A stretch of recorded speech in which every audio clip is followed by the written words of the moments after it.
श्री स्वामी समर्थ मंडळी, आजचा हा व्हिडिओ सुरू करण्यापूर्वी मी तुम्हाला एक प्रश्न विचारते. तुमच्या घरात कितीही कष्ट केले तरी पैसा टिकत नाही का? घरात वारंवार वाद, आजारपण, अडथळे, अपयश यांचा सामना करावा लागतोय का? काहीतरी अदृश्य अडथळा आहे असं तुम्हाला वारंवार जाणवतंय का?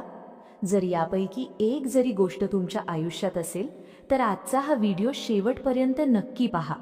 कारण होळीच्या पवित्र रात्री केला जाणारा एक अत्यंत प्रभावी उपाय मी आज तुम्हाला सांगणार आहे. हा उपाय साधा आहे, पण त्यामागची शक्ती प्रचंड आहे. अनेकांनी अनुभवलेला, श्रद्धेने केलेला आणि परिणाम देणारा असा हा उपाय आहे. सर्वप्रथम तुमचं मनापासून स्वागत. स्वामींच्या पवित्र चरणी प्रार्थना करते की हे स्वामी आई, सर्वांना सुखात, आनंदात आणि ऐश्वर्यात ठेव आणि सर्वांचं कल्याण कर. येत्या 2 मार्च सोमवारी होळीचा सण येत आहे. होळी हा केवळ रंगांचा सण नाही, तर तो वाईट शक्तींवर चांगुलपणाच्या विजयाचं प्रतीक आहे. भक्त प्रल्हादाच्या भक्तीची, सत्याच्या विजयाची आणि अहंकाराच्या नाशाचीही आठवण करून देणारी रात्र आहे. या दिवशी धृती योग आणि शूल योग एकत्र येत आहेत. ज्योतिषशास्त्रानुसार हे योग धैर्य, स्थैर्य आणि संकटांवर मात करण्याची ताकद देणारे असतात. यावेळी केलेले जप, प्रार्थना आणि उपाय अनेक पटींनी फळ देतात असं मानलं जातं. आता तुम्ही विचार करत असाल, नेमका कोणता उपाय करायचा? मंडळी, हा उपाय फक्त एका नारळाशी संबंधित आहे. हो, एक साधा नारळ, पण श्रद्धेने आणि योग्य पद्धतीने केल्यास हा नारळ तुमच्या घरातील नकारात्मकता, दारिद्र्य आणि अडथळे दूर करण्याचं माध्यम बनू शकतो.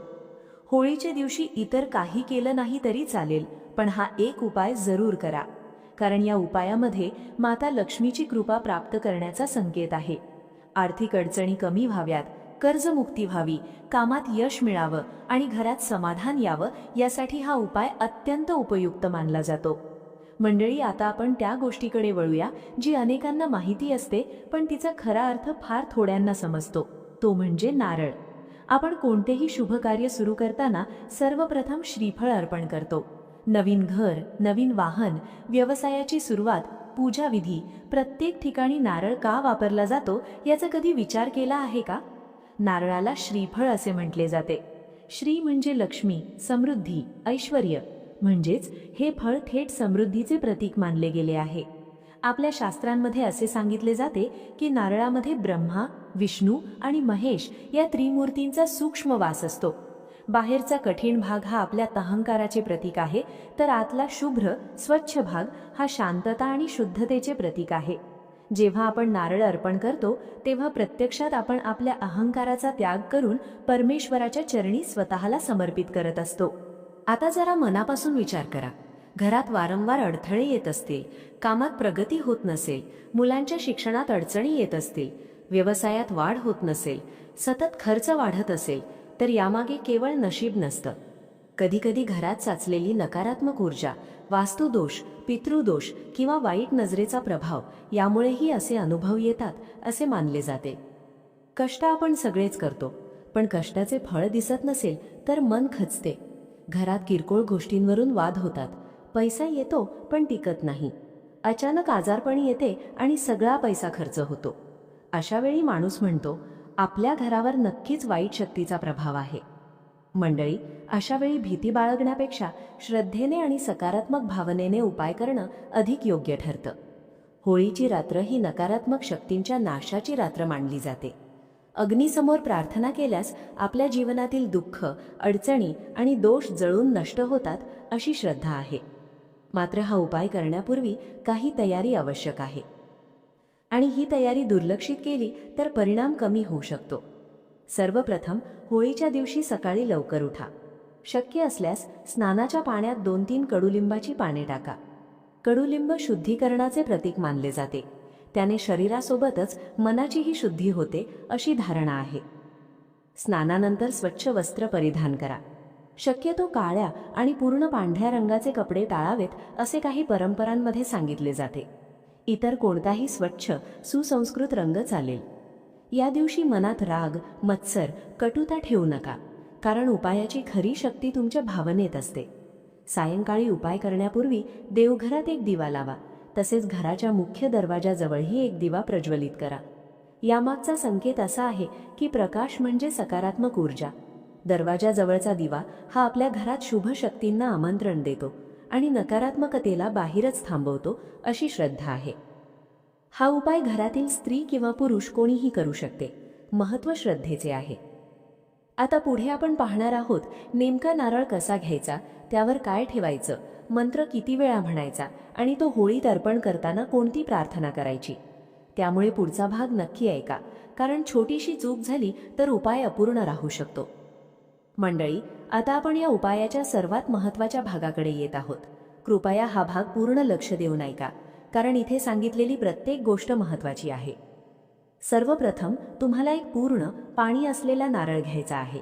शक्यतो सोललेला नसावा, जसा नैसर्गिक अवस्थेत मिळतो तसाच घ्यावा, कारण तो पूर्णत्व आणि संपूर्णतेचे प्रतीक मानला जातो. नारळ घेतल्यानंतर त्यावर 1 रुपयाचे नाणे ठेवा. हे नाणे संपत्तीचे आणि लक्ष्मीचे प्रतीक आहे. यातून आपण माता लक्ष्मीला विनंती करत आहोत की आमच्या घरात स्थिरपणे वास करा.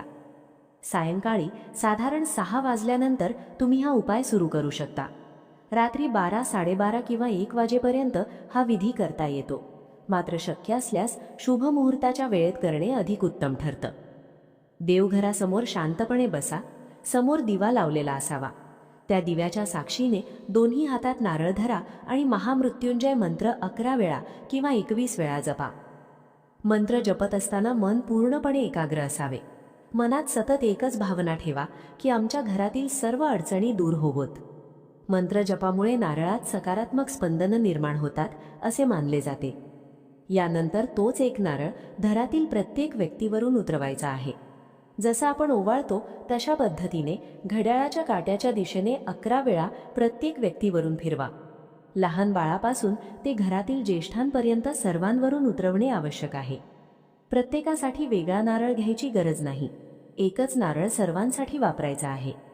हे करताना मनात प्रार्थना करा की या व्यक्तीवरील सर्व वाईट प्रभाव, नजर दोष, अडथळे या नारळामध्ये सामावून जावोत. यानंतर तो नारळ संपूर्ण घरभर फिरवा. प्रत्येक खोलीत जा. भिंतींना हलकासा स्पर्श करा, विशेषतः कोपऱ्यांना, जिथे ऊर्जा स्थिर होते असे मानले जाते. मुख्य दरवाजावरूनही 11 वेळा घड्याळाच्या दिशेने फिरवा, कारण मुख्य दरवाजा हा ऊर्जेचा प्रवेशद्वार असतो. ही प्रक्रिया म्हणजे घरातील साचलेली नकारात्मक ऊर्जा त्या नारळामध्ये एकवटणे असा तिचा आध्यात्मिक अर्थ आहे. यानंतर जिथे तुमच्या परिसरात होळी पेटवली आहे तिथे जा. नारळ हातात घेऊन होळीला 11 प्रदक्षिणा घाला.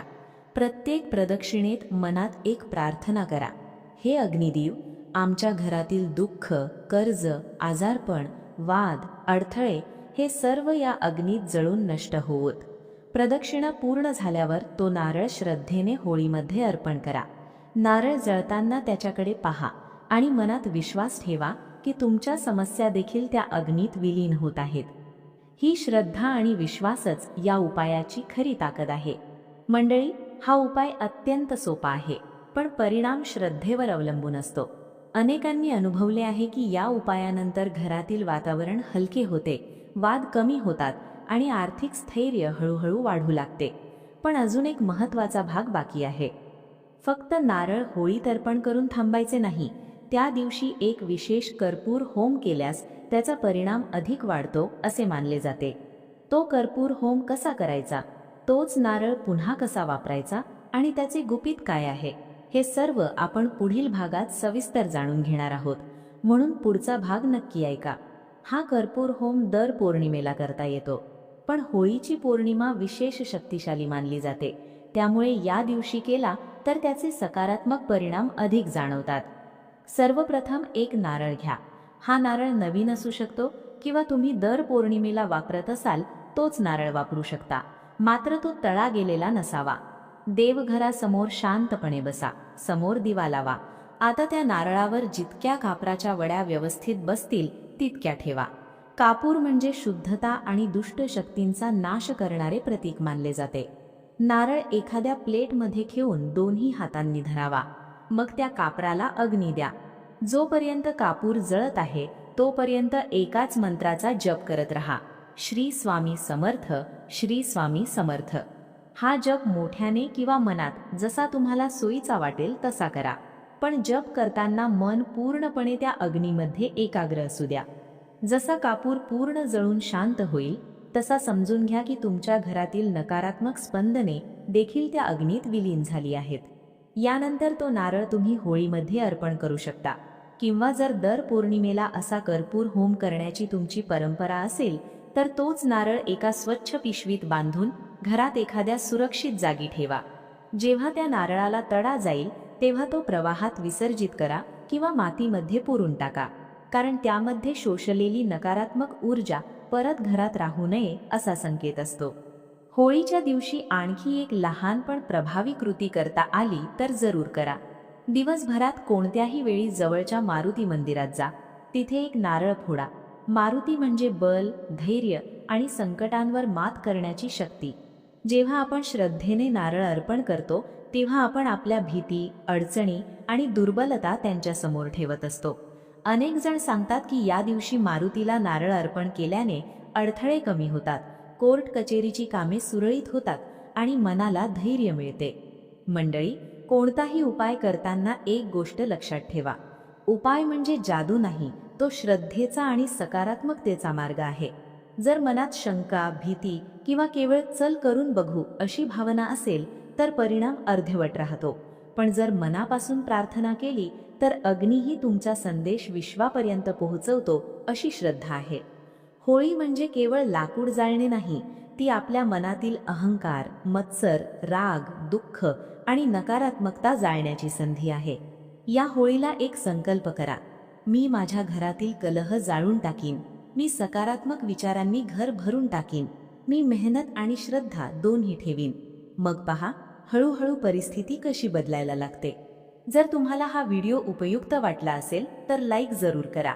चॅनलवर नवीन असाल तर सबस्क्राईब करा, कारण अशाच श्रद्धा, उपाय आणि आध्यात्मिक मार्गदर्शनाचे व्हिडिओ आपण नियमित पाहणार आहोत. हा संदेश आपल्या कुटुंबियांपर्यंत आणि मित्रांपर्यंत जरूर पोहोचवा. कदाचित कोणाच्या आयुष्यात यामुळे सकारात्मक बदल घडेल. चला तर मंडळी, लवकरच भेटूया अशाच एका भक्तिमय आणि माहितीपूर्ण व्हिडिओमध्ये. श्री स्वामी समर्थ.